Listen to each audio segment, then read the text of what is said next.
Naga, Munchetty and Stayt were forced to step in quickly on BBC Breakfast this Friday as the live coverage of the local elections was suddenly halted. BBC Breakfast was brought to a sudden stop this morning as the programme faced technical issues amid the live election coverage. Hosts Naga, Munchetty and Stayt were forced to step in quickly and issue an apology as the screen cut off completely.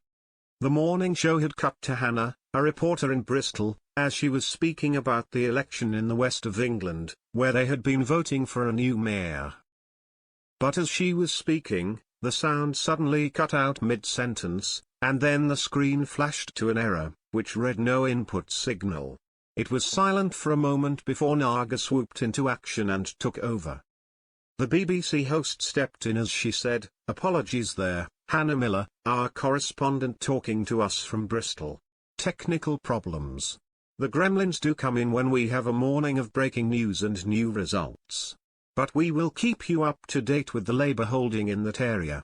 The presenters then carried on as normal as they cut to another clip of an interview with Reform UK's Nigel Farage. He said, "It's been a huge night for reform. 1 or 2 misses, but it has been a huge night for reform." It comes as millions of voters headed to the polls on Thursday for the local elections.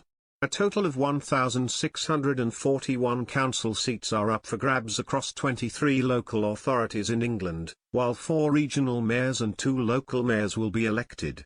A by-election is also taking place to choose a new MP for Runcorn and Helsby. Results are still being announced, with counting of the votes beginning at 10 p.m. on Thursday. The final counts are expected from Kent and West Northamptonshire at around 7 p.m. on Friday. The Liberal Democrats believe they have made big gains in the Conservative heartlands of Middle England. Labour, meanwhile, has admitted it was always going to be a challenge, after numerous scandals and controversies during their first year of government.